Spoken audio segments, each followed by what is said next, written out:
Menunya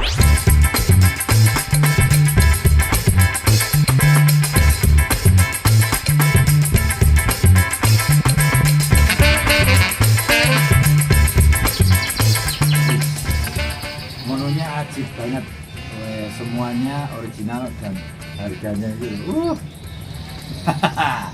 iki dah, waduh, makanya. Nah ini kebanyakan orang ketika mau bikin bisnis kan selalu ngitung-ngitung berapa pendapatan dan segala macam dan untuk biaya operasional dan lain sebagainya. Nek dengan cara aku membaca menu kok ngene iki, carane ngitung piye. Terus ini juga mungkin karena gini, salah satu yang membuat orang itu akhirnya harus berhitung dalam berbisnis itu karena itu tadi, kalau orang kecenderungan kan pinginnya di zona nyaman, ya kan, pinginnya untuk hasil tapi nggak mau rekoso. Nah, mahasiswanto ini dengan bikin menu yang seperti ini, daftar menu singkong ini dengan harga yang fantastis. Fantastisnya ini udah dibayangin yang dhuwur ya. Nah, fantastisnya ini duduk yang ngisor loh. Oh, sangat rendah hati banget ini harganya. Itu aku jadi bertanya-tanya. Ini kendel temen masang rego ini. Nah, kita tanya-tanya seberapa besar nyali beliau saat membuka bisnis ini. Mas Is, ini kan menarik ya Mas. Kalau aku baca menu ini udah asik banget ini, ajib banget yakin. Semuanya dibanderol dengan harga yang cukup fantastis. Fantastisnya itu harga rendah hati banget ini. Iku piye ya loh. Padahal kan jenengan butuh biaya operasional, butuh ini. Nah, kuwi piye mulainya kok sampai segitu? Jadi untuk apa namanya, harga yang tak kasih ini berarti kan aku udah tak hitung Mas ya, biaya produksinya misalnya, bahkan nyampe misalnya ke tingkat pemasarannya lah seperti itu ya, per kapnya seperti itu udah tak hitung secara detail seperti itu dengan harga segitu. Misalnya setidak-tidaknya kita bisa berbagi sih misalnya ya, kita berbagi satu sisi dengan harga yang ekonomis.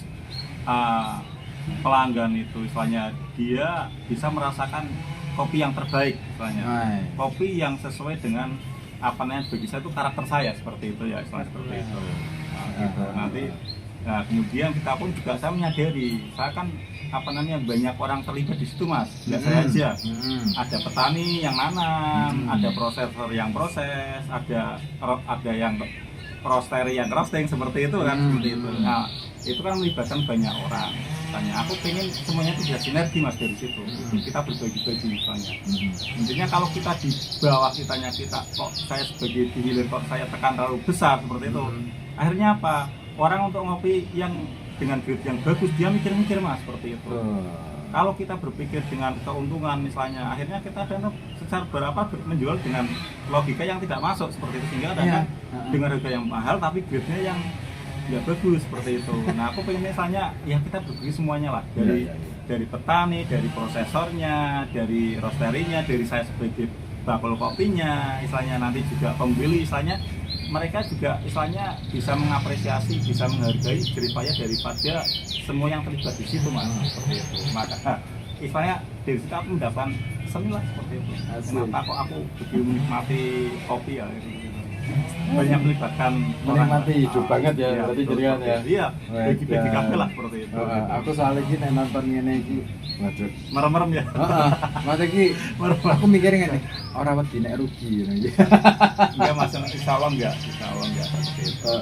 Nah, ngomong-ngomong wedi, takut, berani kan ya, memang ya namanya buka bisnis itu modal utamanya adalah bukan duit, tapi keberanian.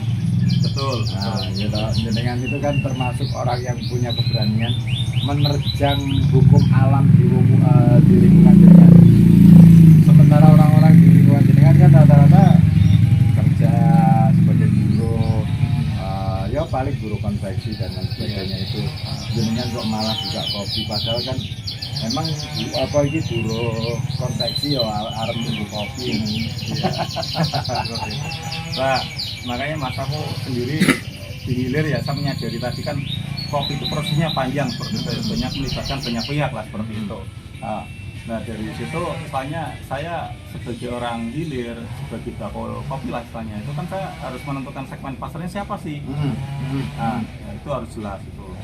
Kemudian apa sih yang harus kita tonjolkan seperti itu, karena saya sendiri setelah bermain kopi istilahnya, ya mungkin karakter saya yang saya jual seperti itu.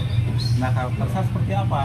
Saya pengen misalnya masyarakat itu bisa menikmati kopi dengan grade atau kualitas yang bagus gitu ya. Kalau ibaratnya robusta mereka konsumen bisa merasakan yang fine robusta. Kalau yang arabica syukur bisa dapat yang speciality, tapi harga yang sangat terjangkau sekali. Ini terjangkau banget itu. Nah gitu seperti itu. Nonton datamu ini terjangkau setengah mati asli. Makanya dari situ soalnya saya punya keyakinan. Ya aku dewe merasa wah jadi kenapa aku rakit biyen ngilingi aku ngerti ya, ngerti kan aku tak cijuk iki ngene. Ya ini juga kan sebelumnya saya juga pernah buka Mas ya, yang tadi di Subang dulu pernah buka, tutup corona, pakem 2 tahun setengah, 2 tahun lebih lah seperti itu. Nah, ini tapi kan dengan model kayak gini juga. Dulu harganya lebih mahal Mas. Setelah dari pengalaman dulu, setelah saya istilahnya lebih tahu lagi, sekarang saya bermitra langsung. Nah, rupanya saya bisa menemukan nominal yang sekiranya bisa menghidupi semuanya seperti itu. Berarti belajar dari masa lampau ya. Nah sekarang kalau kita mahal-mahal ya kasihan mitra kita Mas yang diajak nanti Mas, nah kok kopi ini tak SIP, kan gitu. Ya, yang gitu ya. Kan, nah gitu Mas. Distribusinya sirkulasinya kurang lancar ya. Jadi iya kita harus bagi bareng lah. Itu ini keren loh berarti ya. Yang diperhatikan juga sirkulasi produknya ya. Iya. Promo-promo ini kan yang aku nonton kan mungkin bagian itu nggak pernah diperhitungkan. Nah sekarang gini Mas, logikanya jenengan seandainya sebagai petani dan prosesor, Mas jenengan Pak jatah saya pokoknya 1 tahunnya pokoknya kok turun 50 kilo kan jenengan pasti merem-merem. Nah 50 kilo Mas kok setahun seperti itu kan. Iya. Tapi kalau seandainya kok bisa 1 kintal seperti itu, bahkan lebih dari itu, kok dalam 1 panen kok habis yang misalnya yang premiumnya seperti itu kan, jenengan kan enak. Jadi nanti yang sortiran yang nggak bagus nanti lari ke pasar, yang bagus jenengan simpan nanti istilahnya bermitra dengan ya hukumnya saya lah seperti itu. Ano nggak Mas trik khusus kanggo nih bocah-bocah ini terutama yang mau bikin bisnis perkopian, terutama ini kaitannya karo mentalitas seorang pebisnis. Wah ini ceritanya panjang Mas. Saya sendiri soalnya dulu kan di zona nyaman, resign itu. Kemudian tak pikir, akhirnya buka warung. Aku berasa berkumpul dengan circle. Ya sama, frekuensinya sama, kita tuh frekuensinya sama mungkin seperti itu kan itu. Jenengan nama saya tuh frekuensinya sama. Orang-orang yang resign. Orang resign benar. Kotor mana? Nah itulah dari situ itu kan panjang Mas, sehingga aku bermain kopi, akhirnya aku tahu posisinya di kopi itu sebagai apa gitu. Nah, setelah kita tahu posisi kita di kopi sebagai apa, yaudah kita harus fokus di situ seperti itu kan gitu. Nah jadi intinya kita itu harus dari proses pengalaman yang kita peroleh manis pahitnya seperti itu ya. Itu ya intinya harus benar-benar kita itu mencintai seperti itu. Kalau kita udah mencintai Mas, jujur aja nanti kita bingung mau melakukan yang lain itu susah seperti itu. Tapi kalau kita kok cuman berpikirnya orientasinya kok langsung harus secepat kilat harus ya mungkin yang seperti ada aja, cuman kan tidak semua usaha harus seperti itu Mas. Ada yang perlahan-lahan sehingga berjalannya waktu, jatuh bangunnya waktu kita tahu posisi kita di mana, akhirnya kita menemukan tempat yang settle seperti itu. Nah disitulah soalnya rezeki kita gitu. Betul. Nah itu nah kesitunya itu kita harus sabar ya, itu jangan putus asa gitu Mas. Iya itu yang berat di situ Mas, bener itu yang saya rasakan. Istiqomah itu beratnya setengah mati. Betul. Ada kalanya yang namanya istiqomah itu membuat kita itu harus merasa loro hati. Ada kalanya kita harus merasa bahwa kok nggak dianggap ya.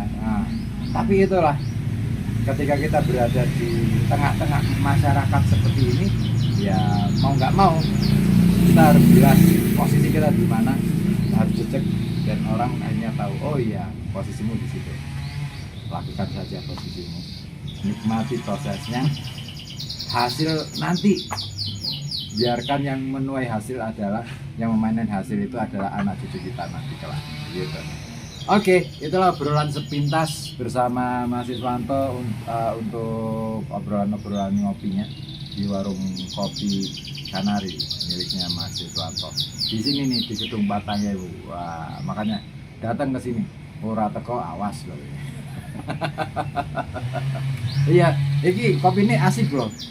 Saya ngerasain kopinya, ketika ngerasain kopi yang diseduh oleh Mas Iswanto itu nggak bikin melilit di perut. Biasanya kalau saya di kedai-kedai yang lain suka melilit. Nah ini biarpun dikasih gula itu, biasanya kan yang bikin melilit itu kan gula. Iya. Mas, ini enggak, keren loh.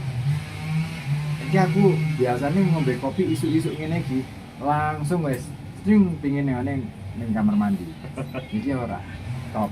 Makane teko rene ning Warkop Kanari. Warkop Kanari, Warkop Kanari, Warkop Kanari. Yo, ning Gedung Batangnya, Bu. Sik aku tak nyurut kopi ya. Atur nuwun.